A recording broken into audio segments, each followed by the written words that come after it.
Well, hello, everybody. Happy Monday to you. I thought I would try something a little different today. I was bad and did not prep anything a weekend for this week's games. But I thought it'd be a chance. Some people like to see this. Um, I'm going to go through the process of what I do when I start a new series and a new game with this a totally blank score sheet. The only thing I filled in was the date, today's date, June 14th, for that we're going to be playing. So the first thing I do is go to the computer and look at the standings and see how many games I've played so far. So far, we've played 416 games. So this will be game number 417. And it's Baltimore and Toronto. So I need to get the records of these two teams. And I do that from that front screen too with the standings. Toronto is 39-20. And Baltimore is 23-38. All right, then we come down here, Toronto, Baltimore. All right, so the game is going to be played at Memorial Stadium in Baltimore.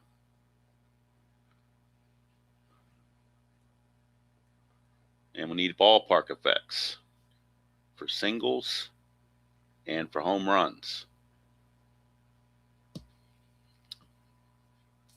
We'll go to our American League ballpark effects for 1987. See, in Baltimore, singles are 1-3 for left-handed hitters and right-handed hitters, and home runs are 1-11 for both righties and lefties. So we know singles are 3, home runs are 11. I don't need to put the left and right because it's identical for both sides. So that part's in there. All right, now we need to go actually to the game screen itself to start the game.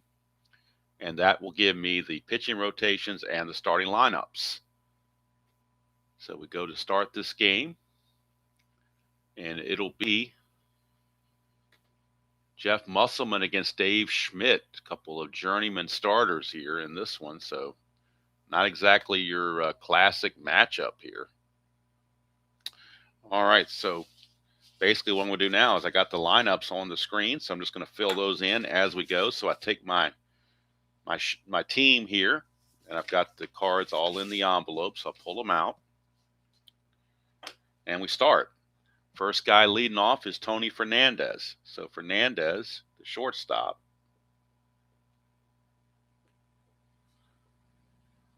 And we get, whoops, I didn't write that very well, did I? I kind of messed that up right out the get-go. Maybe I haven't had enough coffee today or something, I don't know. All right, so we look at his rating. He's a 1E17, and he runs at a 15. And we just do that for everybody in the lineup. The next guy up is Lloyd Mosby. He's in center field.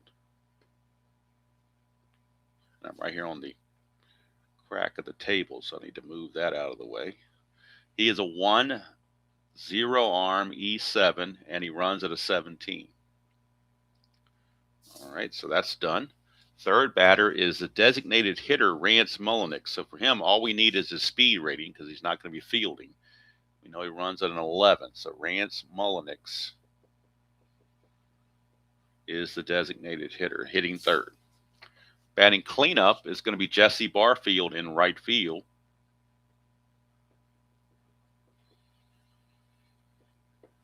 And he is a 1 -5 E3.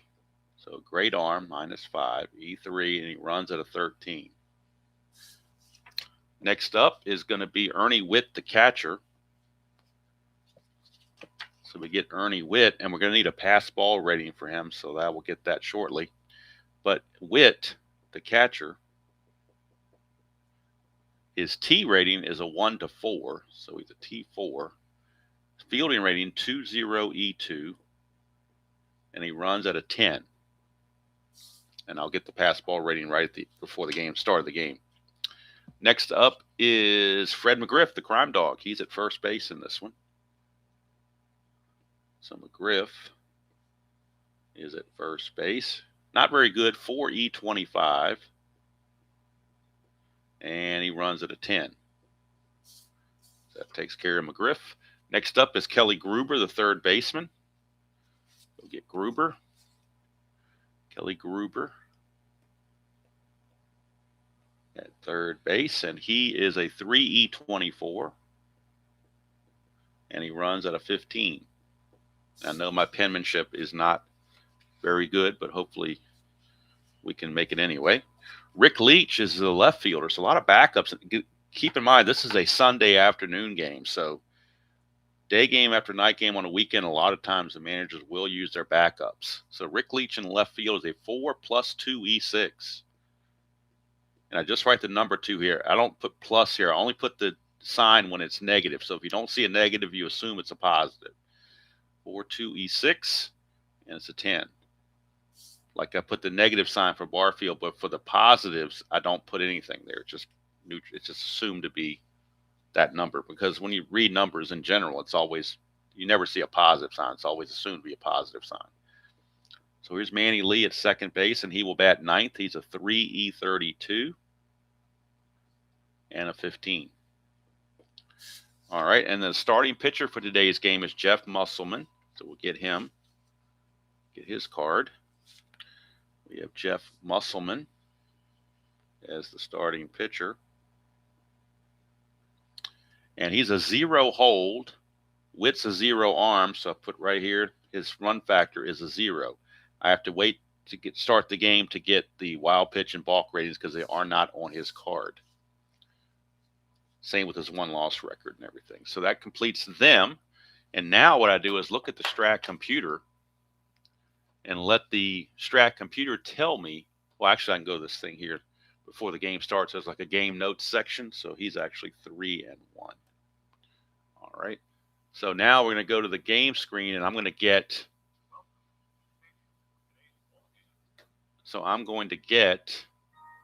oh man.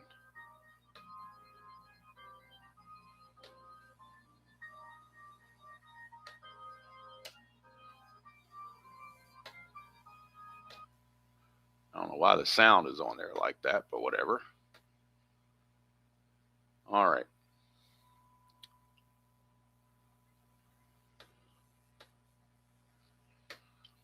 So now we're going to get the notations and also find out who's on the bench and bullpens.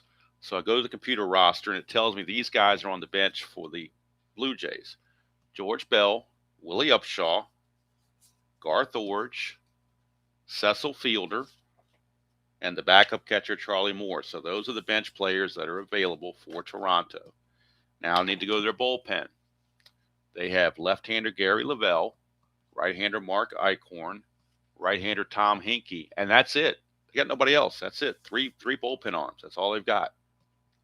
Everybody else listed there as a starter. So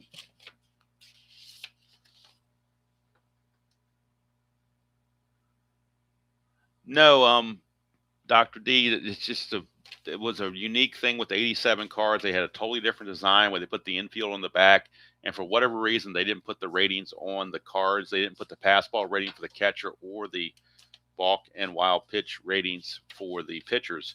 Just something they did. It's the only season I know of that doesn't have that, so it's just a one-time thing. Like I said, I don't know why they did it that way. That's just the way they did it. All right, so then we just, let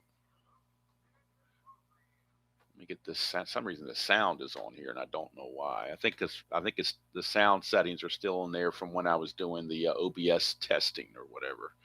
So let me get that off of here. All right, and now we go to the Oriole lineup. Again, just taking them out of the folder.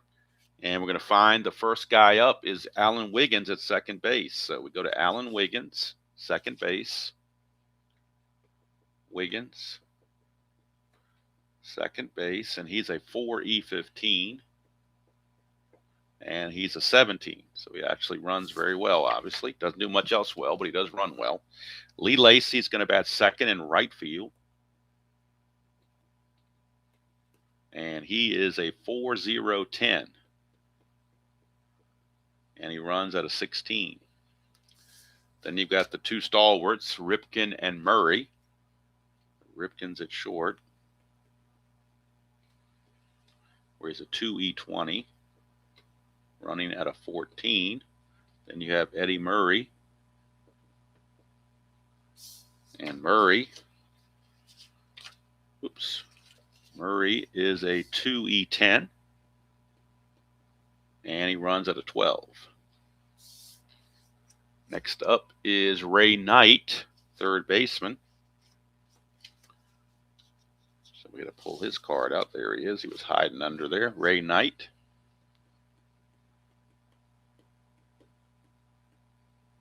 And he's a 4E23. Running at an 8, slow as you can run. Lowest, that's the worst rating Strat can give a runner, is 8.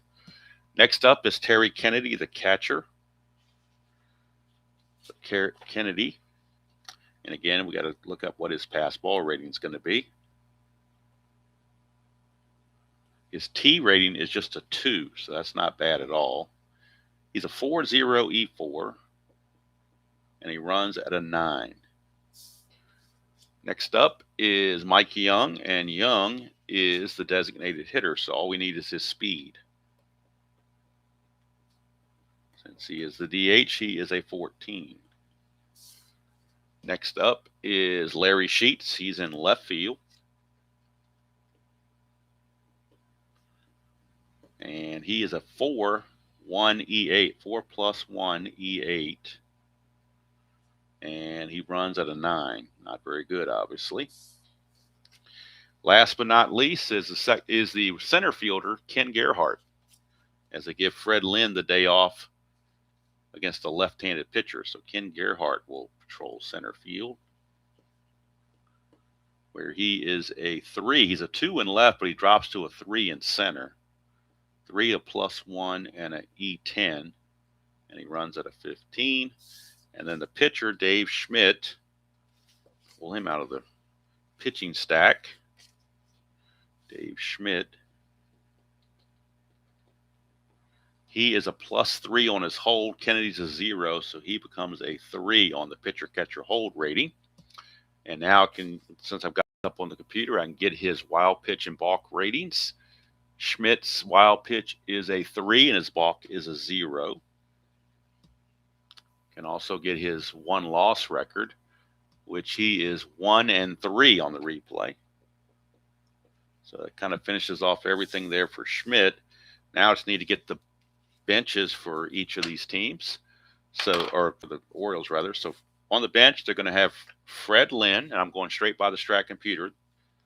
Fred Lynn, Rick Burleson, Jim Dwyer, backup catcher Dave Van Gorder, and Rene Gonzalez. Those are the 5 bench players that they have. And now we're going to look at the bullpen.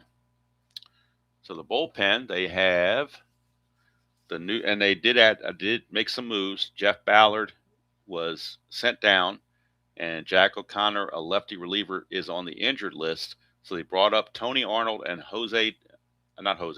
Luis De Leon, used to pitch for the Padres back in the day. So they're going to add Tony Arnold and Luis De Leon to the roster. They also have Tom Niedenfuhr and Mark Williamson, and that's it. That's their bullpen. They have no lefties in the pen at all, just right-handers. It's just the way they have it right now. I guess they'll eventually get a lefty at some point.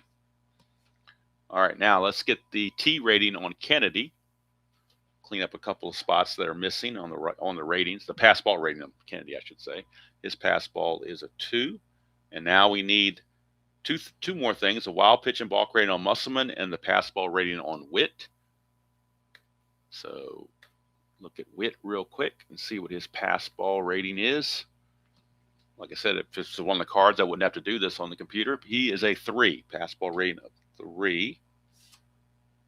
Fastball rating of 3. And now we'll get the wild pitch and balk ratings on Musselman. And then we're ready to start the game.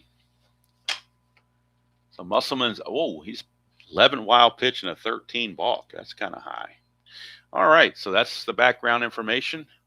I usually have all this done before I even start the stream, but just thought I'd do something different today for the heck of it. So that's where we're at. So that you can see who's on the bullpen, who's on the bench, so you know who's available and who is not available. Now, let me check my other thing because I had this webcam turned when I was doing the OBS stuff. So now I got to put it back to standard fare and make sure everybody can see. It looks like you can see everything now. So Dave Schmidt will be leading or getting his warm-up tosses in. On the regular season, the actual season, Dave Schmidt was 10-5 with 1 save and a 3.77 ERA. On the replays, 1-3 with a 4.50 ERA and no saves. 50 innings pitched, 56 hits, 12 walks, and 21 strikeouts. And leading things off for the Blue Jays will be shortstop Tony Fernandez, and he's hitting 355 on the replay. 2 homers, 21 driven in, hit 322 in the real season. And we got our dice, Baltimore oil colored dice. But before we start, it is time for the ceremonial first sip. Good morning, Dan. You're just in time for the ceremonial first sip.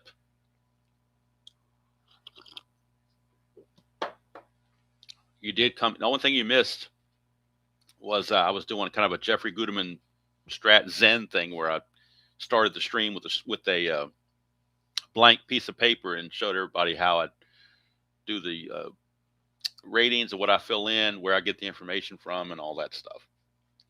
So now that all that's out of the way, we are ready to go. Good morning, Jeremiah and Kevin. I'm just saying hi to you. So hope you're doing well on this Monday morning. So it's Tony Fernandez facing Dave Schmidt. Toronto 39-20, Baltimore 23-38. It is Sunday, June 14th, 1987 in this world. And this is game 1 from that Sunday afternoon. And it's game number 417 here at Memorial Stadium. It's a 5-3 switch hitter, fly ball right field X. That's going to be the right fielder Lee Lacy. He's a 4-E-10. And of course, I got my ID gesture charts, which are very helpful and certainly appreciative of him. So I don't have that big, long, elongated defensive board. I can go right here. So right here is going to tell me if he gets the range, and right here will tell me about the error. So the first part we're looking at is right in here for the range. He is a 4, and that's a 12. So a 4 and a 12 is the last number in the out range. 4 and a 12 is an F1, so he's barely able to get to that. But the 4 and a 12 will do it. Now he's got to check the E10, and for an E10, he's got to avoid 3, 4, and then basically 14 through 18. So he needs to avoid 3, 4, and then 14 through 18. And that's a 14. He did not avoid it. So 14 is going to be a 2-base error on Lee Lacy. So Lee Lacy starting out on the wrong foot with a 2-base error. Not what Dave Schmidt wanted. He needs defensive help. He doesn't need all this other stuff. So what is it? What is it doing here? Why is this thing? Let me see something here. Make sure I got my game preferences straight here.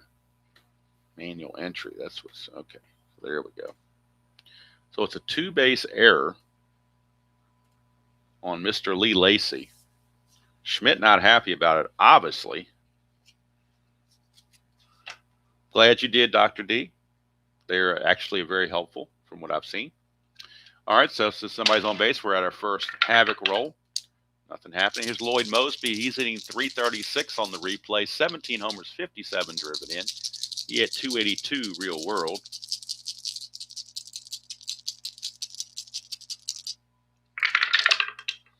.38 for Mosby, and that is a 1-16 single, but that's a 14, so he's going to line it. Oh, no, I'm sorry, it does fit. 1-16 is a single, it's a 14. So it will be a single, but it's only 1 star. So with only 1 star, it put runners on the corners, but now there's nobody out. And Mosby, Schmidt is at +3 hold rating, so Mosby's going to be looking to get a lead here and take off. He needs a 2 through 5 to get the lead. He does not get the lead, so he will hold. And that'll send up Rance Mullenix. And he is a double play candidate. With early in the game, the Orioles are going to play back for the double play. They'll trade the run for the 2 outs if they can get it. That's a 6-9. That's going to be a pop out to short. So not a double play, but he does get the out with nobody advancing, which is maybe even better because now a double play will get you out of the inning. And it's Jesse Barfield coming up. Barfield hitting .318, leads the league in home runs with 22, 58 runs driven in. He hit .263 real world. First and third, one out. Infield looking for that inning-ending double play. 5-6. They won't get it. It's a strikeout, though. So Dave Schmidt gets a strikeout. Of course, there's a dot there, but first inning, he's not tired. So Schmidt gets the strikeout, trying to pitch out of the mess. Now with 2 outs, he can do it. Infield back to normal. It is a clutch situation for catcher Ernie Witt. In the clutch for Witt against right-handers, he gains 1 hit on 2-2 and 1 hit on 2-11. So he gains 2 extra hits. On the replay, he's hitting .291, 7 homers, 24 driven in. He hit .269 real world. Nothing on the havoc. 1-5 for Witt. That's a 1-13 single, but that's a 16. He's going to line it to Wiggins at second, and Dave Schmidt pitches around the 2-base error by Lee Lacy, and they get out of it unscathed. Don't know how they did that. That was kind of a Houdini act right there to get out of that, but he did it. Go to the bottom of the first. Toronto nothing. Orioles coming to bat. Hello, Mr. RJO. I know you're off on Monday, so can do that. All right. Here is Alan Wiggins. Well, first of all, Jeff Musselman, the starter. On the real season, 12-5, 3 saves, and a 4.15 ERA. On the replay, 3-1 with 1 save, 4.91 earned run average. He's mostly been doing relief, but he is getting a spot start in this game. He's not rated for starting, so I'm not sure how to play this because Strat did not give him a start rating. Not at all. But if we look at his numbers, I'll go to the Strat computer to get his full numbers. He started 1 game this season, and this was it. So I'm not really sure on a guideline what innings to give him because, like I said, he's not rated for a starter. He's only rated for relief work, but this was his one and only start in real world. So I'm thinking maybe 4 innings might be the max. I don't know. We'll see how he's pitching. But so far on the replay and all in relief, 22 innings pitched, 18 hits, 11 walks, 19 strikeouts. And they only have 3 pitchers in the bullpen, so they're really strapped for pitchers. So basically we're going to have Musselman go as long as he can go. Not sure the Strat computer, I guess, will give me a fatigue factor, but he's not rated as a starter, so that's what's kind of weird there. Let me check his computer card and see if they give him a starter rating. They didn't do it on the printed card. No, they do not give him a starting rating either, so that's interesting. Very interesting that they would do that. He has a 2 range and an E0, so he's a good fielder, but anyway, we'll see how it goes. 4-4, switch hitter batting right-handed. That's an in-home run chance 1-4. He does have weak power, though. That's a 10, so he gets a better break because it's actually going to be a double instead of a single. So Alan Wiggins, a leadoff double for Mr. Wiggins. And good speed on the bases for Lee Lacy. He had that 2-base error in the first inning, but Schmidt pitched around it. Lacy hitting .295 on the replay. 4 homers, 12 driven in. He hit .244 real world. 2-8, and that's going to be another base hit. 1-16 is a double, so back-to-back doubles off of Musselman. So he might not be around very long. Orioles lead at 1-0. Just that quickly, back-to-back doubles make it 1-0. That'll bring up Cal Ripken. Shortstop, Ripken hitting .248 on the replay. 7 homers, 27 driven in. He hit .252 in the real season. 3-6, and against a lefty, it's a ground ball third base ace. That'll freeze the runner at second. Lacy will have to hold 1 away.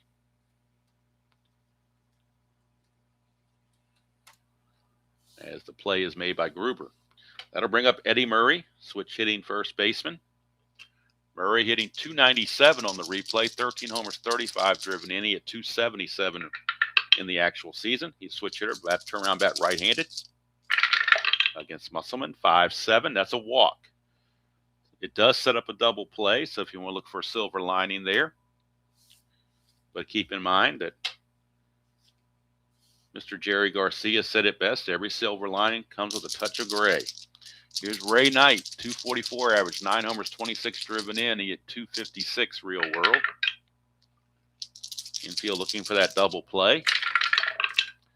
3-3, and they'll get it right here on cue. 3-3 is a ground ball third base A. It's an around the horn 5-4-3 double play. And Musselman gets out of it just with the 1 run. So he caught a break there as well. Pitcher's best friend gets him out of the jam. It's not a tailor-made double play, but it still counts the same. 2 outs, just the same. 5-4-3 around the horn.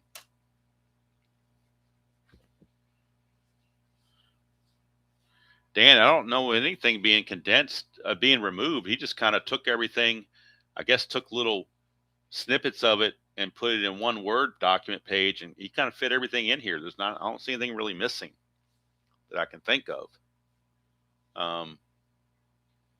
Yeah, I mean, there might be something there missing, but I haven't seen it yet or experienced it yet. He just did his magic, and you know how ID is. ID comes up with some good stuff. I mean, remember he did that for season ticket with the fielding charts, the team fielding charts and stuff.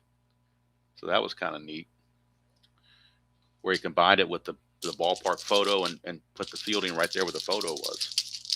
Here's Fred McGriff, the crime dog. He's hitting 259, 11 homers, 20 driven in. He hit 247 real world. Time for more coffee before it gets cold, because we don't want lukewarm coffee around here.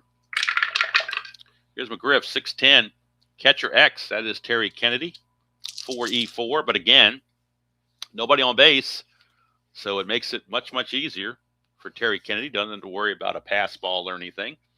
And, of course, you got the catcher chart here and the X chart here to find out what happens, and then the error chart right there. So makes it very simple. We get a 7, and he is a 4. 4 and a 7 is a P/P. That's a pop-up because there's no chance for a pass ball because nobody's on base. Simply a pop-up. Now we're checking for an error. That's a 12. He's an E4. So we come here to E4. There's a 16, 17, and 18. No 12. So good play. The ball is popped up to Kennedy, and there's 1 away. So for people thinking that ID isn't good for anything, he is good for some things. So besides rants, he's good for other things as well. Hello, Franklin. Lifetime Oriole fan. We had some good times in the early 80s and 70s, but boy, late 80s was pretty bad. I mean, 89 was a good year, but these middle 80s were pretty rough. Here's Kelly Gruber, 331 ER batting average, hitting 7 homers, 23 driven in. He at 235 real world. Schmidt, 2-5, and that's ground ball right back to Schmidt. And quickly 2 away. And that'll send up Rick Leach. He's getting the call at left field today, giving George Bell the game off on this Sunday afternoon. Day game after night game. Leach in limited duty. He's hitting 271, 48 at bats. 2 homers, 8 driven in the real season. He hit 282. 2-3, and that's a split chance. 1-6 is a single. That's a 14, so he lines it to Wiggins. And that will end the inning. So Dave Schmidt pitches himself 2 innings. We go to the bottom of the second. Leading things off will be the catcher, Terry Kennedy. Lefty on lefty matchup, followed by Mike Young and Larry Sheets. Kennedy hitting 235 in the replay, 12 homers, 26 driven in. He at 250 real world.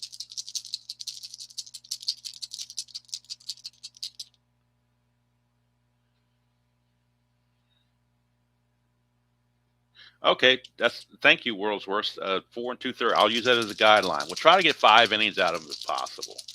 May not happen, but we're going to try. See what he does here against, but he's got to pitch well. 2-6, so that's a good start. It's a strikeout of Terry Kennedy. That's his first strikeout. That's probably should have done that. Probably should. If I had known he had not had any starts like that, I would have looked it up, the actual game,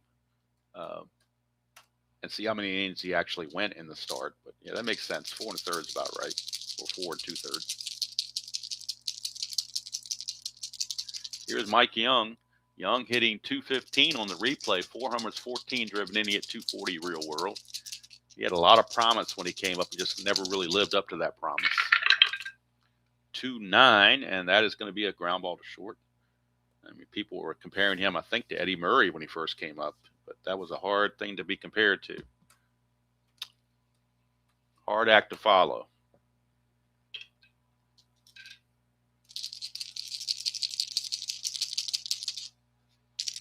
Dr. D, what ID did, I don't think he's done it for individual files in Excel. I think he took the ballpark sheet, and there's a lot of white space that's not being used. So he took the formulas for the defensive ratings and condensed them real small and fit them in the white area of the ballpark sheet. So now the defensive ratings and the ballpark rating in the ballpark area, you look all in that one spot. You don't have to flip to the cards or write it on the score sheet or anything like that.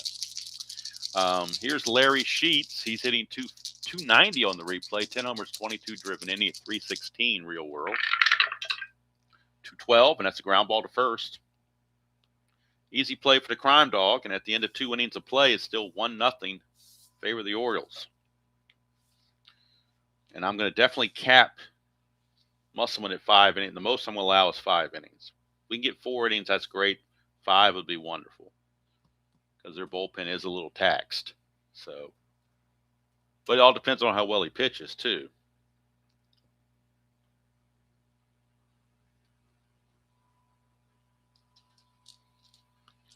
Yeah, I didn't mind. Dan, it didn't bother me looking through that. That's just something ID wanted to do for himself, I guess. Maybe he's just showing off his computer technology. I don't know.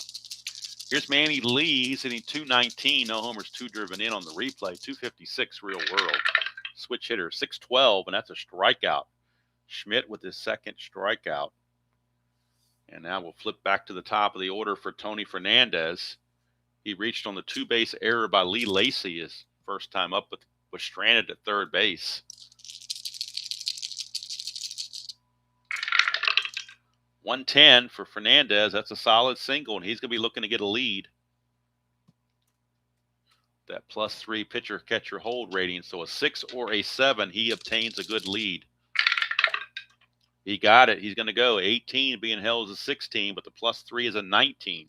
1 to 19. Kennedy's T rating is only a 2, so there's really not much risk of throwing down. You might get a 20. You never know. He did not, but it's a stolen base for Fernandez. So Fernandez with the stolen base, and we'll see what that is on the season for him. Real world, Fernandez stole 32 bases, caught 12 times. This was stolen base 14. He's been caught 8 times, so he's got 14. That was his 14th stolen base of the season. So he's at second base with 1 out for Lloyd Mosby. Mosby singled his first trip.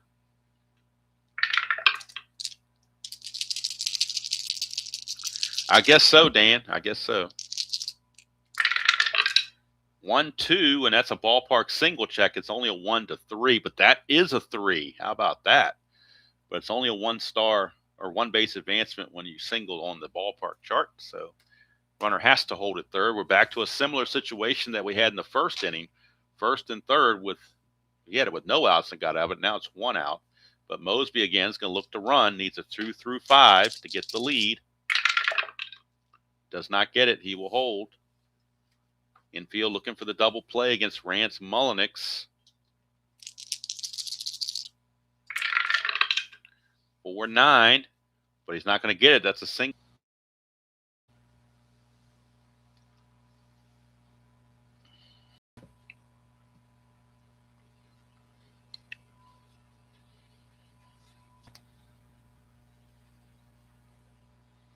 All right, I think I'm back. I think it's back now. Thank you, Xfinity, for that little snafu. But I think we're back now. I don't remember what the last thing was that was shown that you guys might have missed or not missed. But the last thing I did was Rance Mullenix rolled a 4-9 on Dave Schmidt, and the 4-9 was a single 2 stars, so it moved Mosby to third and scored Tony Fernandez. We're now tied, runners on the corners with 1 out. So that's where we're at right now, at the moment. So now I need to bring up the Strat-O-Matic computer and see if I can pick it up where I left off. And so I can keep scoring this game. So let me bring back the Strat computer, because everything locked up on me. Xfinity calls it Strat, and everything locked up on me. Whenever it locks up on me like that, just be patient. You know, I'm working behind the scenes to come back online. So a little patience goes a long way, I guess. So we're going to go to open game, I think is where I have to go to pick up where I left off.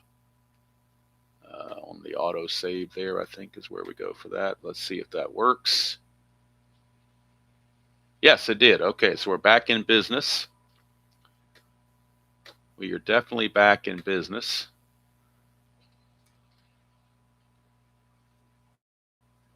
And where we're supposed to be, 1-1, top of the third, 1 out, runners on the corners. And Jesse Barfield, your batter, infield looking for the double play. All right. Work around the technical difficulties. Get a 110, and that's a ballpark blast. Nothing technical difficulty about that. 1-11, that's a 6. So Jesse Barfield says, I'll take your technical difficulties and raise you a 23rd home run of the season to lead the league. 110, ballpark blast.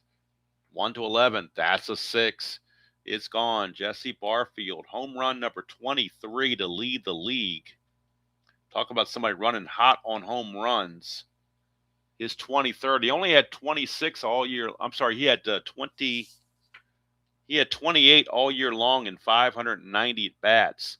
This is home run number 23 and at bat number 234.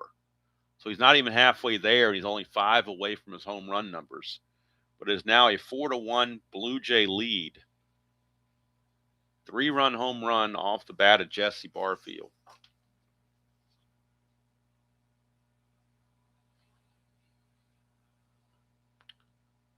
Three-run home run, Jesse Barfield. Now we have Ernie Witt. 4-1 Blue Jays.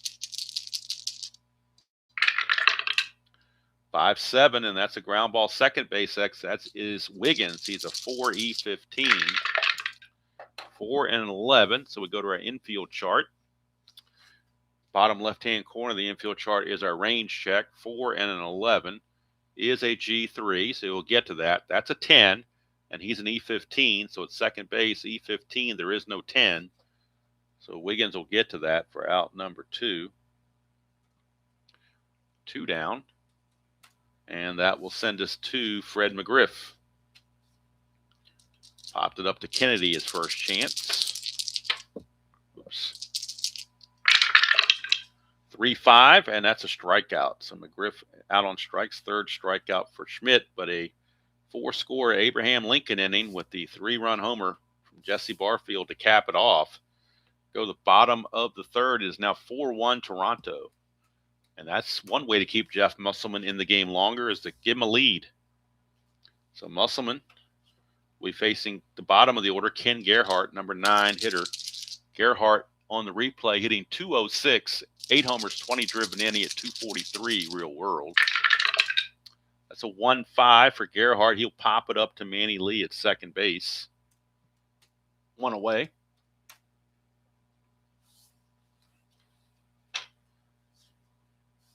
And for those that saw the game on, I think it was on Friday I did it, where I did a strat game using OBS. If you prefer this, let me know that. If you like the OBS addition to it, let me know that. If people like it, I might go back and do another one, but my wheelhouse is kind of right here. Here's Alan Wiggins. 2-2 for Wiggins, and that's a low max. I'm sorry, over here to the left side. He's hit by a pitch. Interesting, he would be injured facing a righty, but he's not injured facing a lefty. His low max, his injury comes way down here to 312 versus the 2-2 where it is there. That's interesting. So he's hit by the pitch, but he's not injured because he's facing a lefty versus a righty. So interesting. All right, Wiggins. Musselman is a 0 factor, so if he gets the lead, it'd be a 1-16. Wiggins is going to do what Wiggins does, which is run 4, 5, or 6, or a 12. That's an 8. He doesn't get the lead, so it doesn't matter. He'll hold for Lee Lacy. 2-5 for Lacey against the lefty. He's going to line it to short. Snagged by Mr. Tony Fernandez for out number 2. Now it's up to Cal Ripken. Keep it going.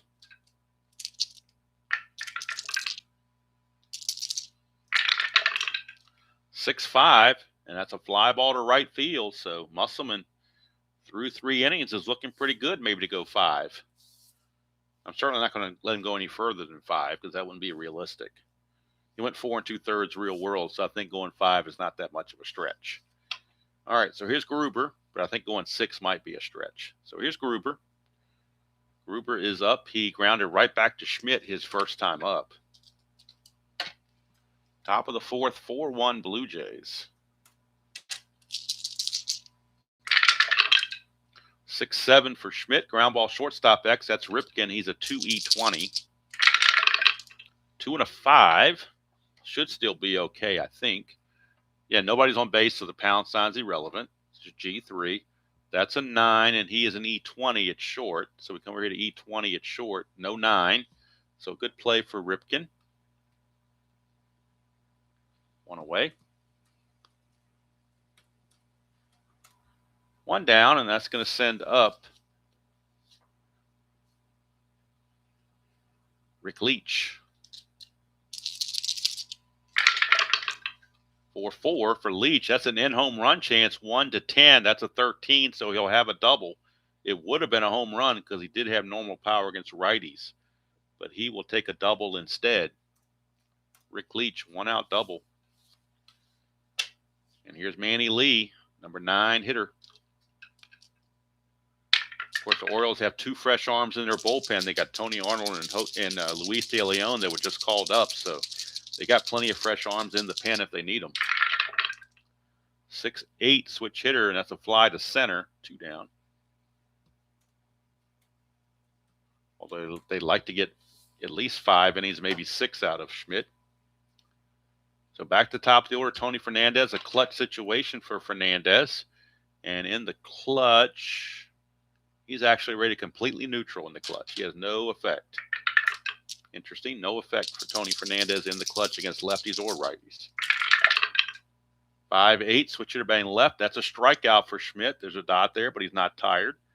Strikeout number 4. So he rebounds and has a decent 4th inning.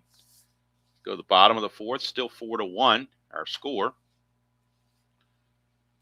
Musselman back out. Will face Murray, Knight, and Kennedy for the Orioles. Murray walked his first chance, then was erased on a double play. 1-6 against the lefty. That's just going to be a single for Eddie Murray.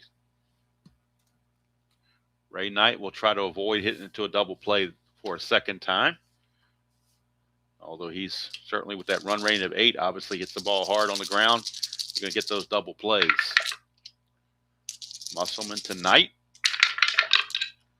2-10 for Knight. That's a pop out to third base. So Gruber will make the catch, 1 away. That brings us to Terry Kennedy. Also certainly a double play candidate, you would think.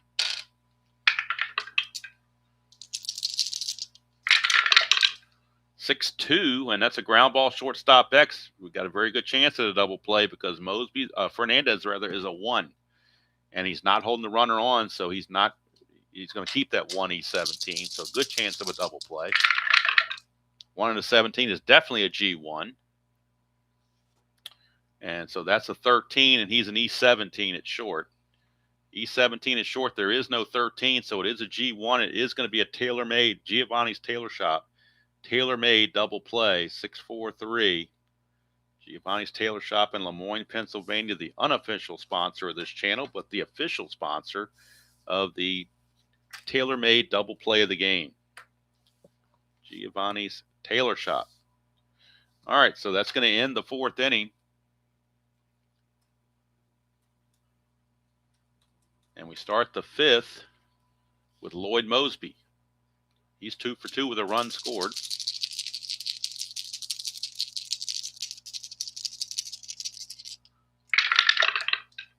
.412.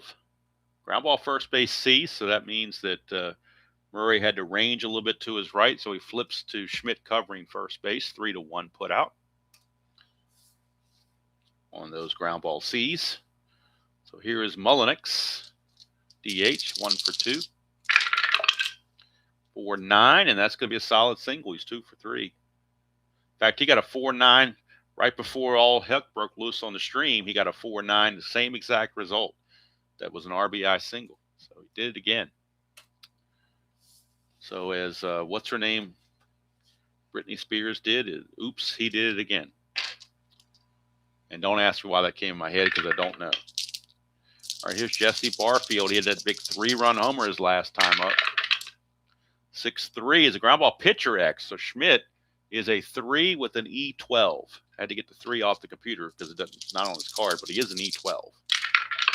So 3 E12, 3 and a 14. We go to our pitcher chart. 3 and a 14 on the pitcher chart.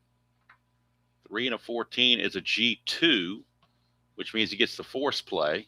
If there's no error, there's a 14 there, and he's an E12. So pitcher E12. E12, there's a 12, 15, but no 14. He's safe on the 14. So it'll be a fielder's choice 1 to 4, but they cannot double up Barfield.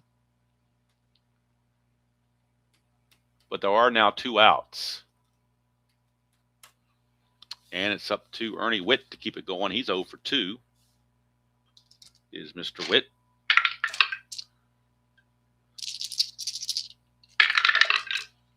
For 8, and that's a single to right field. Don't know if Barfield, let's see, with 2 out. Barfield was not being held, makes him a 14. 2 outs makes him a 16. Going from first to third on single to right is an 18. So he's going to take that. 1 to 18, he's going to try it. 1 to 18, he's safe at third. And he's in there. So he is, and since Witt runs at less than 13, he had to hold. He does not take the extra base. So runners at the corners now with 2 outs. Clutch situation coming up for Fred McGriff, who's 0 for 2. Blue Jays looking to add to their lead. 2-10, and that's a ballpark single check. It's only a 1 to 3, and that's a 4, so he's going to line it to second. Would normally keep the original result, but that's a strikeout, so I don't want to change that and make it a strikeout unnecessarily. This will be a line out to second to end the inning. Go to the bottom of the 5th, and this is most likely going to be the last inning for Jeff Musselman, almost guaranteed. Mike Young, the batter. 1-8 against the lefty. He'll draw the base on balls, and that's the second walk issued by Musselman to go along with a hit by pitch. So far, the Strat computer has not come up and said that he is tired. So I'm still going to stick to my guns, though, I think. Here's Larry Sheets. They are holding Young on, but he's not going anywhere. 1-9 for Sheets. That's a, oh, he just missed 2 different ballpark blasts that would have been home runs. But he found the one in the middle there. Sandwiched as a base hit, 1-9 to right field. But you're not going to run on Jesse Barfield's -5 arm. So Young, it would be a 1 to 17, but then a 1 to 12. It'd only be a 1 to 12, and you're down by 3 runs. You're not going to make the first out at third base. So they will hold him at second base, first and second. And now the Blue Jay bullpen starting to stir because of the fact that Musselman's starting to get a little fatigued. So Mark Eichhorn is loosening in their bullpen. Mark Eichhorn, right-hander. Gerhardt is your batter. He's an A bunter, but you're down by 3 runs. If it was a close game, I'd probably bunt here, but you're down 3 runs. You can't afford to give up outs. You've got to be able to, you can't just give away outs like that. That's a 1 on Musselman. His wild pitch rating is an 11. So maybe he's starting to fall apart here. That's a 10. It'll be a wild pitch. That takes a double play out of the equation. And now a base hit can score 2 runs. We'll see how long Jimmy Williams wants to go with Musselman. Infield is back. They lead by 3. They need outs. They'll give up a run to get the outs. Well, we got hop and dice. We're going to re-roll this.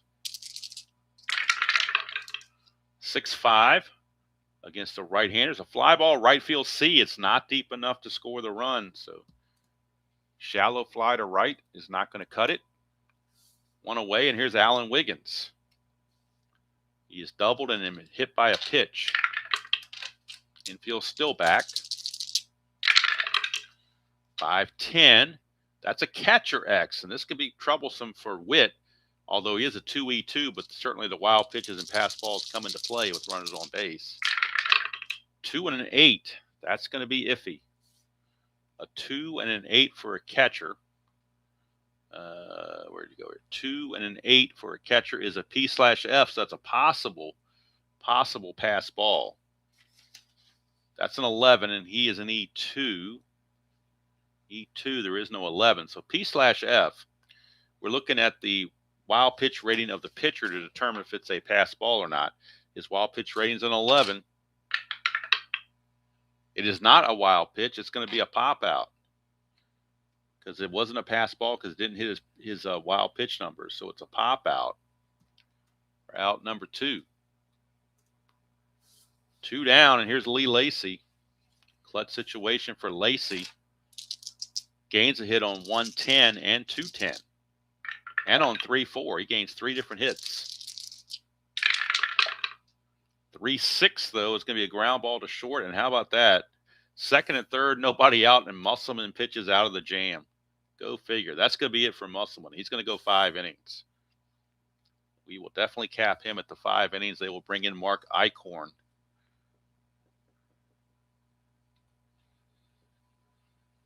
As your new pitcher. He's a +9, so we know he's terrible holding runners, but may not matter all that much. So for Musselman, he's going to give up 1 run on just 4 hits.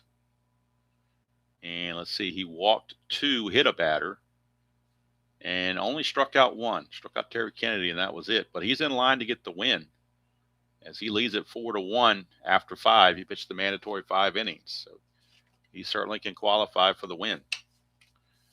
Speaking of fatigue, this is a fatigue inning for Dave Schmidt, inning number 6. We'll keep an eye on that.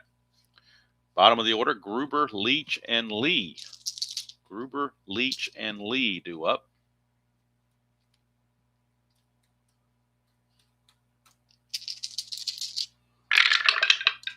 .310, and that is a 1-9 double. Anything else he flies to left. 16, just a deep fly to Larry Sheets, 1 away. Schmidt caught a break there for sure. Brings up Rick Leach. He doubled his last time up. 1 for 2, 2-9, and he's going to ground it to Murray. He'll just step on the bag. 2 quick outs. Schmidt might keep full endurance into the 7th if he can get Manny Lee. Second baseman Manny Lee. 3-7, and that's going to be a 1-12 single. That's an 8. Base hit Manny Lee. Manny Lee not really a threat to run. So they'll hold him here. And here comes Tony Fernandez.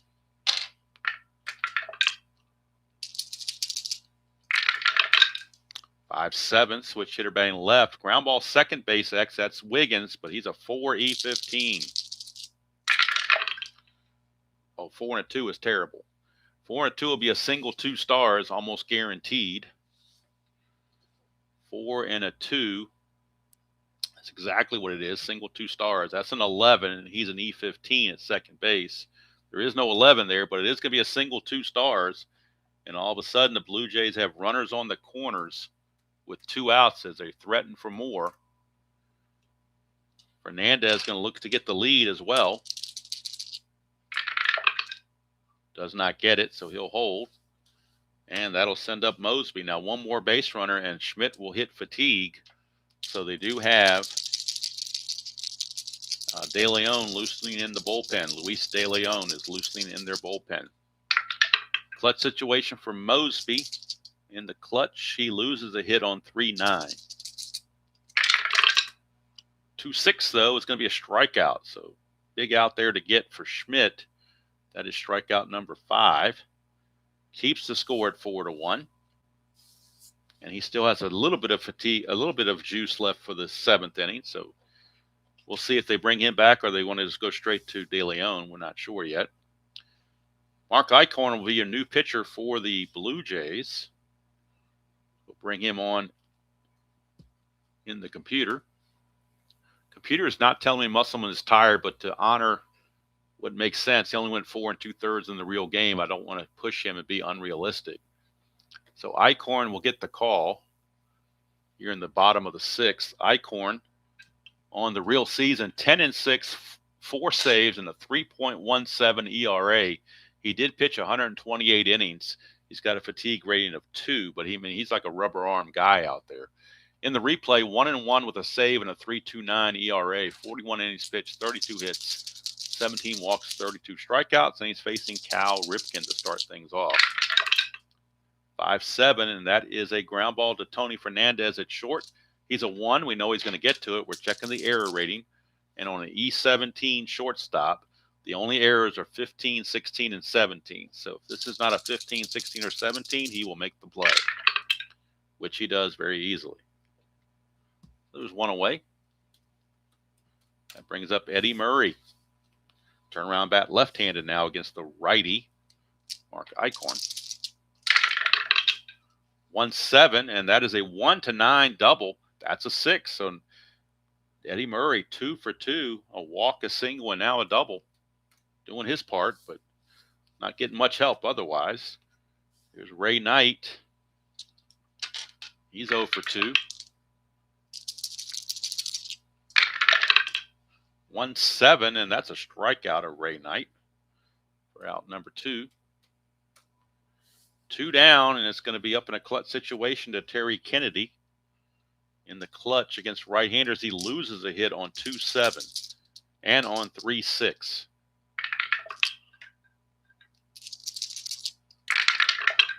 That's a 5-5, and that's a 1-2 triple. 3-20 is a single, 2 stars.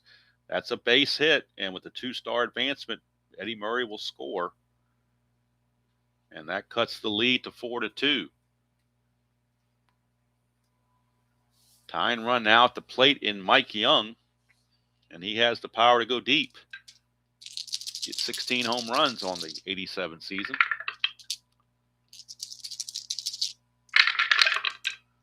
5-11, switch hitter batting left-handed. 5-11 is the ballpark blast. It's a 1-11, and that's gone.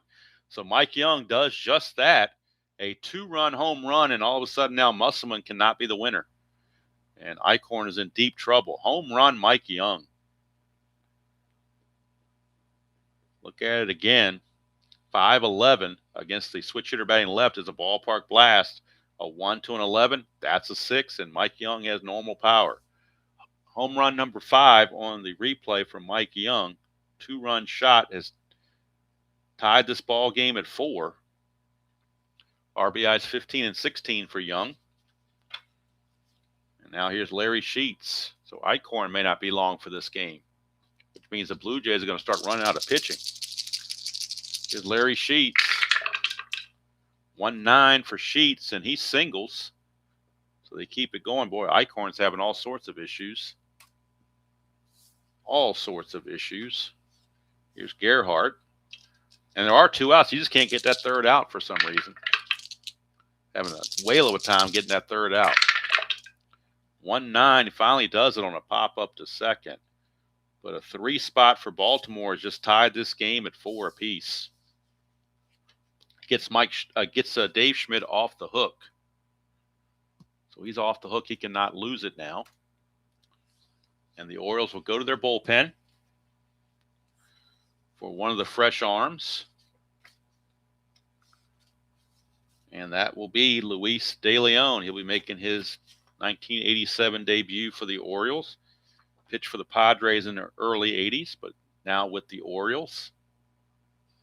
Schmidt's going to go 6 innings, give up 10 hits and 4 runs, all of which were earned. And let's see, he struck out 5, and he walked. I don't see him walking anybody. He didn't walk anybody.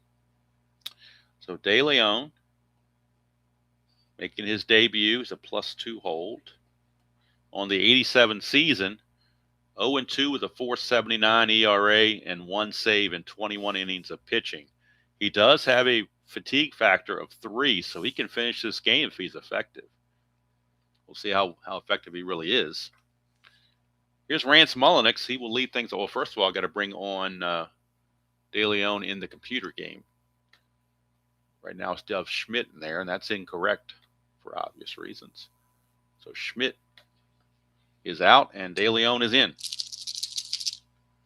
Rance Mulliniks, 6'7", lefty, struck him out.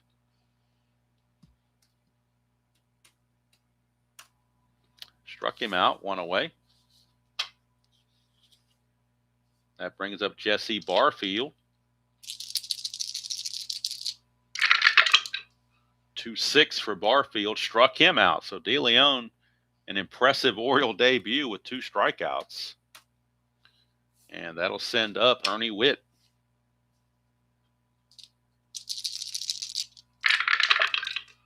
One 5 for Witt. He will single 1-13. That's a 16, so he's going to line it to Wiggins. 1-2-3 inning for De Leon.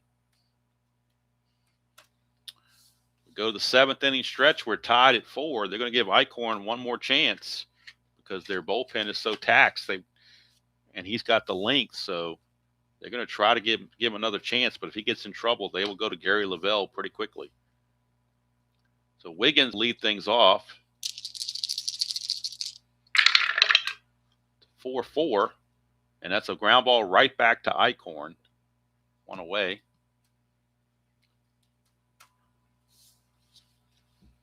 Didn't really acknowledge the 7th inning stretch there, but didn't want to because I already had one snafu on the Xfinity, so I don't want to pause the game any further. I want to grind on and get this game done. 6-8, and that is a strikeout for Eichhorn, so he's having a much better second inning than he did that first inning. And now we're back to Cal Ripken. He's 0 for 3 on the game. 87, not one of his better years. 5-6, and that's going to be a 1-8 double. So it's a double for Cal Ripken, a 2-out double. 5-6. 1-8's a double. That's a 7. So 2-out double by Ripken. Now he's the go-ahead run for Eddie Murray, who is 2 for 2 with a run scored. Clutch situation for Murray. Loses a hit on 1-3. Everywhere else he appears to be neutral. 3-7, he will strike out, and that will end the inning. So Murray comes up empty in the clutch.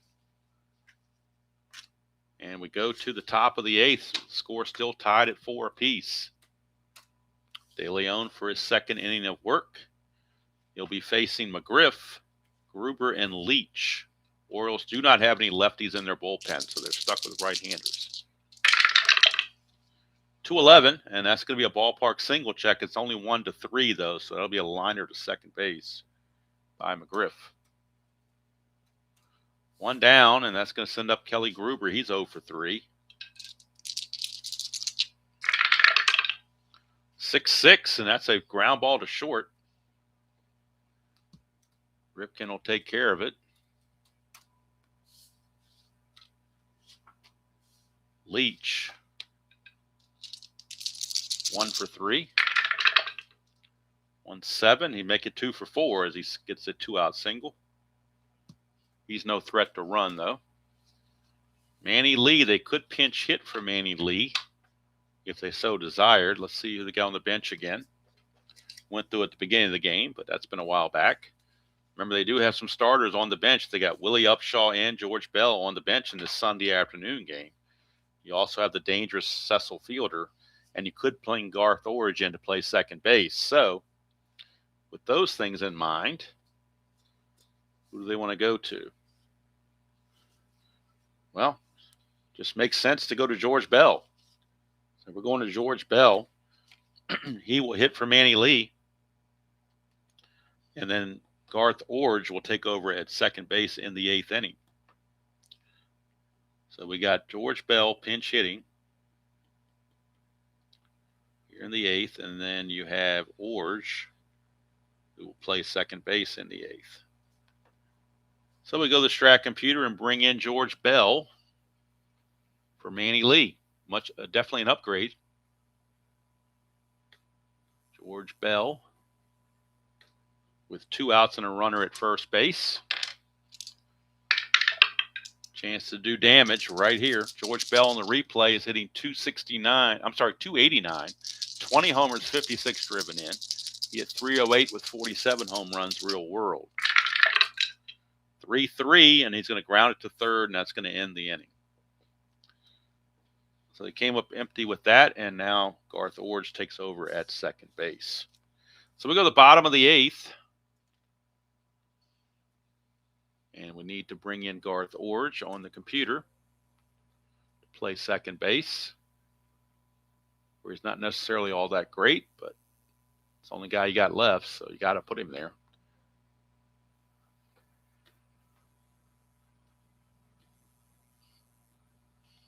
Iorg at second base is a 4.13, so not that good. All right, bottom of the 8th we go. We got Knight, Kennedy, and Young. Eichhorn still back out there. Gary Lavelle is loosening in their bullpen. He might come in to face Kennedy. Then you're going to let Eichhorn face the righty Knight and then bring in Lavelle to face the lefties, Kennedy, switch hitter Young, and lefty Sheets. So Ray Knight leads it off. We got Hop and Dice. Ray Knight leads it off against Eichhorn here in the bottom of the 8th of a 4-4 ball game. 2-4 for Knight. He pops it up to Fernandez at short, and that'll be it for Eichhorn. Eichhorn will leave. Gary Lavelle, the lefty, will come in, the veteran reliever. Gary Lavelle will be making his way in to the ball game.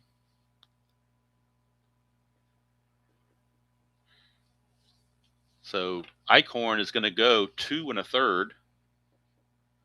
And he's going to give up 5 hits, 3 runs, blown save, obviously. No walks and 3 strikeouts. So Gary Lavelle, he's a +1 hold, so that makes him a 1. All right. And Terry Kennedy, the lefty, will lead things off for the Orioles in the bottom of the 8th. So need to bring Lavelle in on the computer and check his numbers out on the replay. Compare those to real world numbers. Lavelle, there he is. Lavelle, real world, 2-3, 5.53 ERA and a save in 32 innings. On the replay, he's 3-0, no saves, but he's got a 9.53 ERA, so he's been vulturing some wins. Right now, he's asked just to hold the fort down. Lefty Terry Kennedy against Lavelle. 1-6, and that's a strikeout. So Lavelle gets the job done there. Now it's 2 away for the switch hitter Mike Young, who homered his last time up. That was against Eichhorn, batting left-handed. What can you do batting right-handed? Still got normal power as a right-handed hitter. 6-5, that's a straight-out triple off the Gary Lavelle card, a straight-off triple. Young had 1 triple real world. That's his first triple of the replay. So we won't alter that. We'll keep the triple. But very unusual to see a triple on a pitch straight up on a pitcher's card. Usually that's a split chance. That's a straight up triple. He must have given up a lot of triples is all I can say to get that on his card. But anyway, runner at third now for Larry Sheets. Sheets, left-handed, but a very good hitter, so you're not going to pinch hit for him. Lefty-lefty matchup. 1-3, and that's a split chance. 1-9 is a single, but that's an 11, so he lines it to the new second baseman, Iorg, and Lavelle pitches out of the mess. So we go to the 9th, all tied up at 4 apiece. De Leon starting his 3rd inning of work. This is his fatigue inning. And he'll be facing the top of the order, Fernandez, Mosby, and Mullenix. Still got Upshaw and Fielder, among others, on the bench if they want to go the pinch hitting route for anybody that's in there. But they're all pretty good hitters coming up, so they're going to stick with what they got. 2-7, ground ball to second. And Mr. Wiggins will make that play.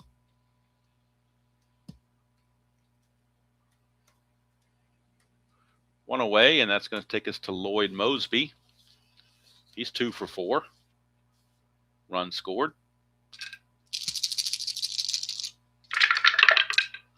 1-7, and that's a strikeout. So De Leon pitching very well in relief. That's his 3rd strikeout. Quite the debut for Luis De Leon. It's a good pitcher for San Diego in the early 80s, but didn't expect this from him in the late 80s, mid to late 80s. Here's Mullenix. 4-3, and that's a ballpark single. Check 1-3. That's a 2, so it'll fit. Base hit for Mullenix. Mullenix, no threat to run. Do they have anybody on the bench that can pinch run? He is the DH, so they can pretty much bring anybody they want in to pinch run if there's anybody there. Upshaw is the fastest they got, but he's not really all that fast, so I don't want to burn him on something like that. So Barfield, the home run threat, may not need a pinch runner. De Leon to Barfield. 3-5 for Barfield. Ground ball to short. That'll do it. We go to the bottom of the 9th. Chance for the Orioles to walk it off, and that would help the Brewers and the Yankees for sure. Gary Lavelle back out. He'll be facing Gerhardt, Wiggins, and Lacey due up here in the bottom of the 9th of a 4-4 ball game.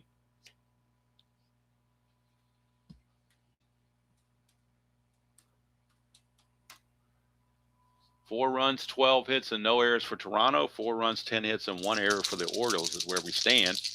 Gerhardt is 0 for 3. 210 for Gerhardt. Oh, he just missed a ballpark blast that would have ended the ball game right there. Just by one number. 211, the game would have been over. But 210 is a fly to center. And Mosby hauls it in. 1 away. Brings up Alan Wiggins.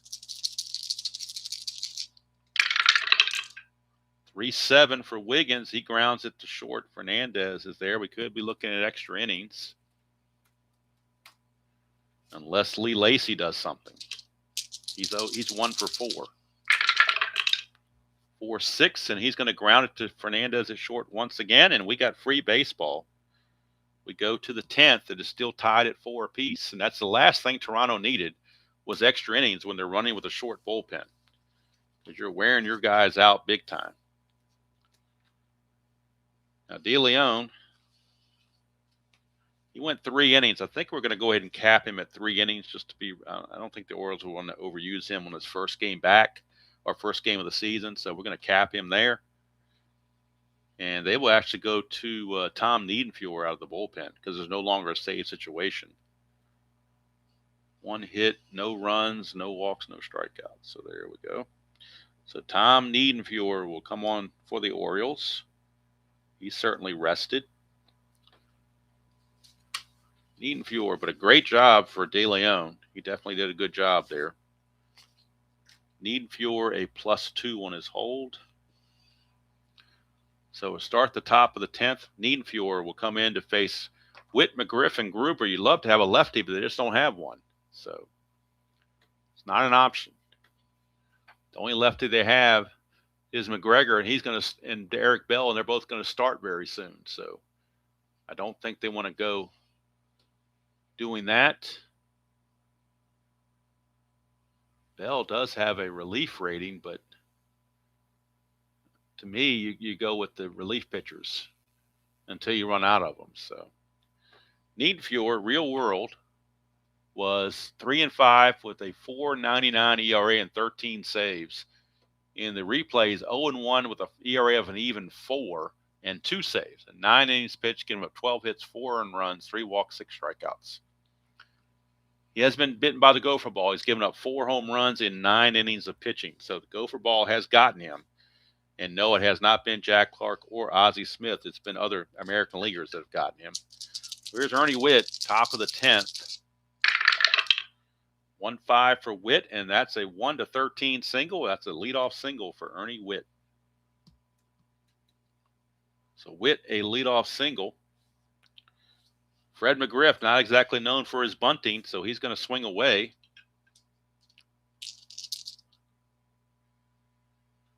Unless they want to go make a move to Upshaw. see what Upshaw's got here. He's not a very good bunter either. So they're going to let McGriff hit, but I think they're going to bring in Upshaw to play first base defensively because he'd be much better, definitely an improvement there. They'll give McGriff a chance to swing away. 3-8 for McGriff, and he struck him out. So McGriff is out of there. One away. And that'll bring up Kelly Gruber.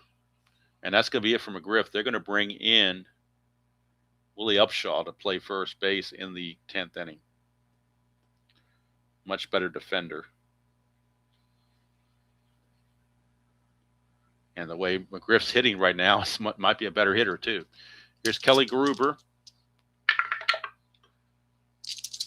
He's 0 for 4.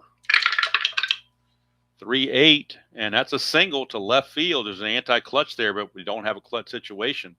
So we got first and second with one out. And stepping up is Rick Leach. Leach is 2 for 4.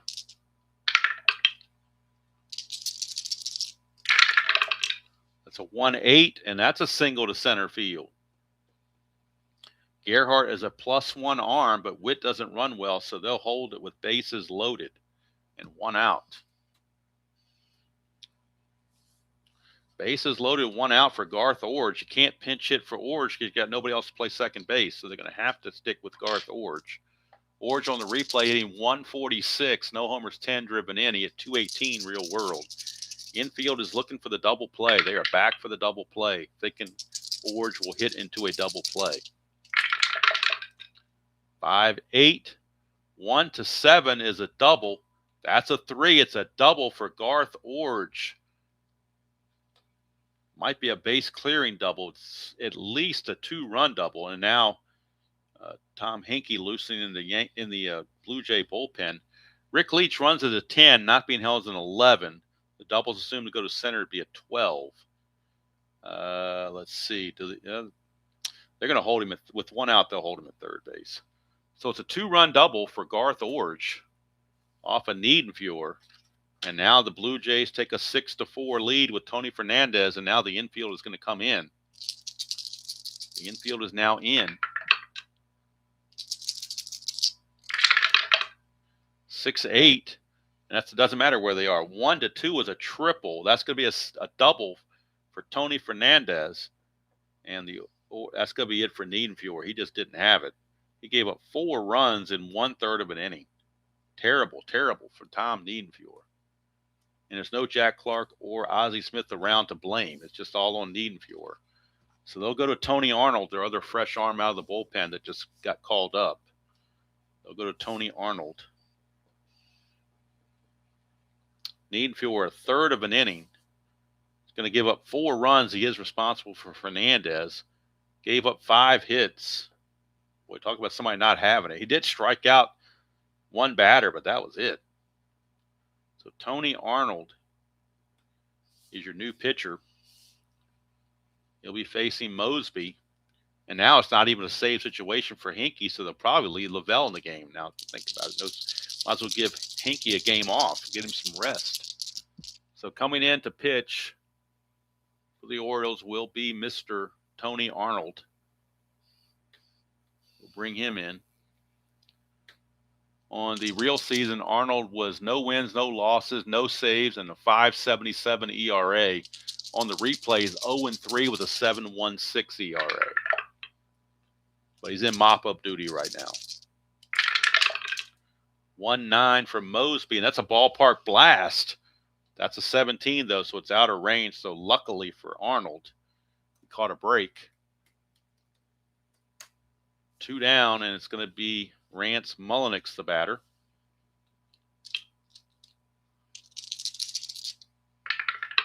Technically a clutch situation. 6-5, and that's a fly to center, so Arnold gets out of it. But another Abraham Lincoln 4-score inning for the Blue Jays here in the 10th. Go to the bottom of the 10th, and Lavelle will stay in the game. They will only bring Hinkie in if Lavelle gets in trouble. So Lavelle will stay in the game. He's pitched 1 2/3 innings, but he's got a fatigue at 2, so he's okay. He'll be in there, and he'll be facing Ripken, Murray, and Knight, the scheduled hitters. Ripken, Murray, and Knight. But we're going to bring in, at first base, defensive replacement. Willie Upshaw will take over for Fred McGriff at first base just to improve the defense. Now here's Ripken. 110, and that's a solid single for Ripken. Jimmy Williams would rather not have to throw Hinkie in this game if he can avoid it, but he may have to. If Lavelle struggles, they don't want to blow a 4-run lead, obviously. Here's Eddie Murray, and the Orioles playing it safe on the bases. Now, these cards from Lavelle, these printed cards, do have the wild pitch rating on, so it's a wild pitch of 6. I don't have to go to the computer for that. And it is a 6, so it will be a wild pitch. And that takes away the double play chance. Murray up now, batting right-handed. 5-2, that's a walk. So now Hinkie has started to loosen in the bullpen again. He had sat down, but now he's back up. Ray Knight, the batter, but we're going to get do we get a pinch hitter, though? Ray Knight is 0 for 4. Man, but who do they have on the bench? I think all their best bench players are left-handed hitters. Let's see, do they have anybody that can do? Well, Rene Gonzalez could hit for him. So that's what they're going to do. They're going to pinch hit for Ray Knight. He's 0 for 4, and he's a double play candidate. So they're going to pinch hit for him with Rene Gonzalez, a 267 hitter. Knight 256 real world, but 0 for 4 in the game. So Rene Gonzalez is going to come on and pinch hit, and if they somehow tie this thing, he'll stay in the game to play third base. But right now, they're just looking at his offense. So Rene Gonzalez on the replay. First of all, real world, 267, a homer and 7 driven in. On the replay, 294, no homers, 2 driven in. 2-1, nobody out. Lavelle to Gonzalez. That's a 1-7. 1-2 is a double. 3-20 is a single. Base hit. That's going to score Ripken. Going to third is Murray, and I believe that's going to be it for Lavelle. Pinch hit single for Rene Gonzalez, cuts the lead now to 8-5. And I know lefty Kennedy is coming up. Well, you know what? They're going to leave Lavelle in there to face Kennedy. Hinkie needs one more batter to get ready. So after Kennedy, Hinkie will be coming in. Runners, or the infield's back. That's a 1. So again, wild pitch chance is a 6. No wild pitch this time. Lavelle to Kennedy, 5-7. That's a solid double to left field, and that's definitely going to be it for Gary Lavelle, no question about it. Probably want one batter too long with him. Gonzalez runs at but you're down 2. You're not going to take any chances on the base pass, so he will stop at third base. And now your tying runs are in scoring position, and they're going to have to go to Tom Hinkie. They have no choice. They were hoping not to, but they just don't have any choice. Can't sit there and let your game get, a 4-run lead get tossed away like that. So Tom Hinkie is going to come on. Lavelle went an inning and 2/3, didn't get anybody out here. And he's going to give up 1, 2, 3, 4 hits. So far, 2 runs, but these 2 are his responsibility as well. He did have a strikeout, no walks. So Tom Hinkie is on, and he'll be facing Young and Sheets, the scheduled hitters. Young and Sheets. So let's get the numbers on Hinkie. Tom Hinkie. And he's the last line of defense for the Blue Jays. There's nobody else after him. Hinkie on the real season, 0-6, 2.49 ERA, and 34 saves. On the replays, 0-3 with a 4.01 ERA and 16 saves. Second and third, nobody out. Infield is back. They can give up the 1 run. They can't give up the 2 runs. So here's Young. 5-9, and that's a strikeout. That's exactly what Hinkie needed, was a strikeout there. 5-9. Lavelle on a 5-9, in case you were curious, would have walked Mike Young. So the strikeout there brings up Larry Sheets. Boy, you're almost tempted to walk Larry Sheets. I know it's cardinal sin to put the winning run on base, but he is dangerous, and first base is open, and you set up a double play. All sorts of good things can happen there. So we're going to intentionally walk Larry Sheets. They don't want Sheets to beat them. And they're going to force Ken Gerhardt. But actually, Gerhardt's not going to hit. They're going to pinch hit with Fred Lynn. So Fred Lynn will pinch hit for the Orioles here in the 10th. He will pick up a bat and hit. And if it goes extra innings, of course, he'll stay in the game to play center field. But Freddie Lynn, the veteran, Freddie Lynn is in to pinch hit against Hinkie. Bases loaded and 1 out. Double play gets him out of the inning and ends the ball game. So they are playing back for the double play. Get the numbers on Fred Lynn on the replay. Lynn, in the replay, hitting .223, 16 homers, 34 driven inning at .253 real world. Double play gets him out of the ball game. If he can induce it. 110, and it's a fly ball center field B question mark. The runner at third is Gonzalez. He runs at a 12. But you're down by 2 runs, so I don't think you take a chance of making the final out at the plate. So they will hold him there.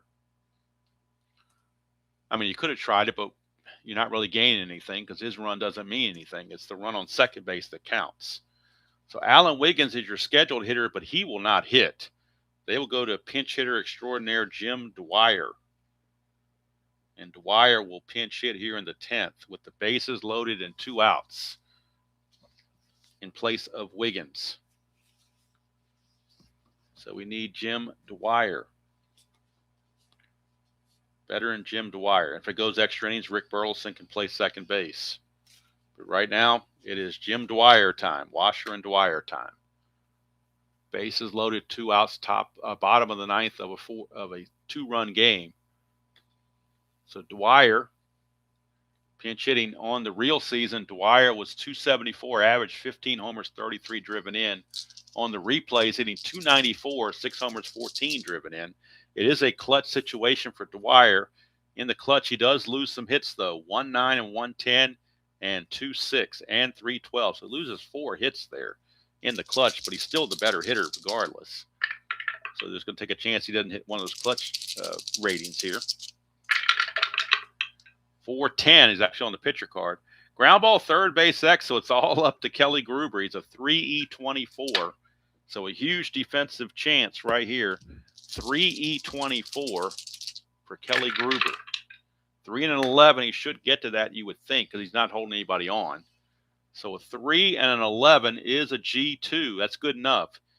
That is a 14, and he is an E24 at third base. E24, there's a 12 and a 15, but no 14. So Gruber will make the play, and there's your ball game. There is your ball game. Gruber makes the nice play, and Hinkie gets out of the mess and earns a well-earned save for Tom Hinkie. That will be his 17th save on the replay. He's going to go 1 inning, 1 strikeout, 1 walk that was intentional, giving up nothing else. And that's your ball game right there. We'll get the totals here in just a second. But Hinkie does the job for sure. And Gruber finished it off with a fine defensive play. So now we go to the box score. Toronto, a much-needed win, 40-20 now on the replay, trying to hang with the Brewers and the Yankees. Poor Orioles dropped to 23-39. Winning pitcher was Gary Lavelle, despite pitching so poorly. And again, he vultures another win. He's now 4-0, but his ERA is 9.82. He's vultured 4 wins. Loser, of course, is Niedenfuhr. He is now 0-2. Final line score: Blue Jays 8 runs, 17 hits, and no errors. Orioles 6 runs, 13 hits, and 1 error. Player of the game, if you want to give it to anybody, boy, it's kind of hard to tell. All kinds of guys did things, but I don't know. You can pick who you want in this one. But that's going to do it from here. Looking ahead to tomorrow's ball game. Hello, DJ. Good to see you. So let's go to the Tuesday schedule for tomorrow's game. Tomorrow's game, of course, we try to go east to west as much as possible. So that means we're going to the Big Apple. New York Yankees and the Milwaukee Brewers, battle of lefties, Teddy Higuera against Ron Guidry. That's the matchup for tomorrow morning. Brewers and the Yankees from Yankee Stadium. On Wednesday, we'll be in Detroit, and it'll be the Boston Red Sox taking on the Detroit Tigers. That's Bruce Hurst and Jack Morris. And then on Thursday, we'll be in Kansas City, where the California Angels will take on the Kansas City Royals. That is Don Sutton and Danny Jackson. And then on Friday, we'll be in the heart of Texas. It'll be the Oakland A's and the Texas Rangers going at it. Eric Plunk against Charlie Huff. So that is the projected schedule for this week. But as of now, game 417 in the books. Took 10 innings to do it, but the Blue Jays hang on to win it by the score of 8-6. And as we look ahead to the Blue Jays' next game, they better hope they have a starter that can get them some innings. Well, actually, Jimmy Key starts the game on Monday, so that will probably give their bullpen a much-needed rest. So we'll get the Monday schedule for them. Jimmy Key will start and hopefully give their bullpen a breather. So that's going to do it from here. I hope you enjoyed that presentation of Strat-O-Matic Super Advanced 1987. Despite the Infinity glitch where I got the circles in the sand, that cleared up and then hasn't come back, fortunately. So that's going to do it from here. Final score once again: Blue Jays 8, Orioles 6. And until next time, enjoy playing whatever game you choose to play, however you choose to play it, and I'll see you all down the road.